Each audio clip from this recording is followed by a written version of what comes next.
हम सब चाहते हैं कि हमारी ज़िंदगी में मसला कोई आए ही ना, कोई टेंशन, कोई स्ट्रेस हो ही ना। हम सब का वांट ये होता है, हालांकि हकीकत ऐसी नहीं है। सो बजाय ये सोचने के कि हम सब की ज़िंदगियों में मसला आए ना, हम ये सोचें और इसके ऊपर अपने आप को लेकर आएँ कि मसलों के साथ हम अपॉर्चुनिटीज़ को अटैच कर लें। कि इस दफ़ा अगर मेरा लव्ड वन मुझे नैग करेगा, एक ही सवाल को 20 दफ़ा पूछेगा, तो इस दफ़ा मैंने कैसे 21 और 22 तक का माइंडसेट रखना है। आप इसको प्रैक्टिस करके देखिएगा कि आप इसमें इतना ग्रूमिंग में जाते हैं। ये मैं आपको, because we are dealing with patient and we are having the training of emotional stability. So patient आप असेस करते हैं, ये 100 दफ़ा तंग करेगा, सो आप अपना स्टेमिना कितना बनाते हैं? 110 का, 105 का, और कुछ नहीं तो 101 का तो बनाए ना। लेकिन वो तंग इस वजह से नहीं कर रहा। ये बात भी हमारे सब के जहनों में होती है as a mental health professional, कि वो जानबूझ के तंग नहीं कर रहा, वो उसके कंट्रोल में नहीं है। हमें फैमिली को ये लग रहा होता है कि ये जानबूझ कर तंग कर रहा है। आप देखें कि नॉर्मल नेचुरल वे जो है ह्यूमन बींग्स का, वो इतने लड़ाके हैं ही नहीं है। नेचर वाइज एक पीसफुल क्रिएचर है ह्यूमन बींग्स। कोई ना कोई वजह तो होती है ना कि वो ऐसी बातों पे उतर आते हैं कि परेशानियों के साथ अपने नज़रियात को चेंज कर लें।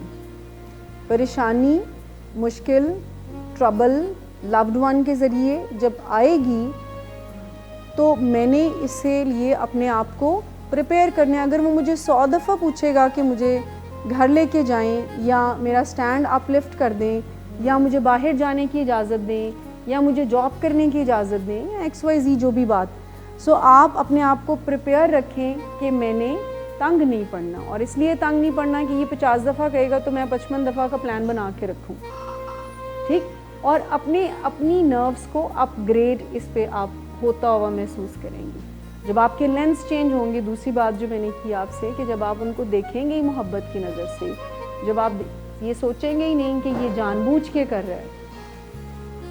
देखिए नॉर्मल तो बंदा यही है ना कि एक दफ़ा बता दी है, 2 दफ़ा बता दी है, उसको बात समझ आ गई है। लेकिन अगर किसी को बात समझ नहीं आ रही तो हमें उतनी दफ़ा बताना पड़ेगा ना जितनी दफ़ा उसको बात समझ आ जाए। लेकिन रूल ये है कि हम फ्रस्ट्रेटेड ना हो, रूल ये है कि हम अपना ख्याल रखें।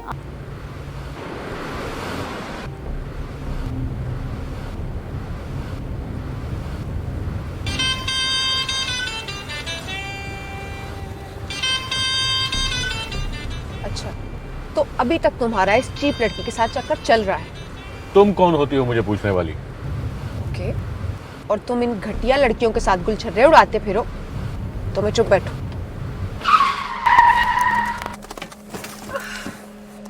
Get out.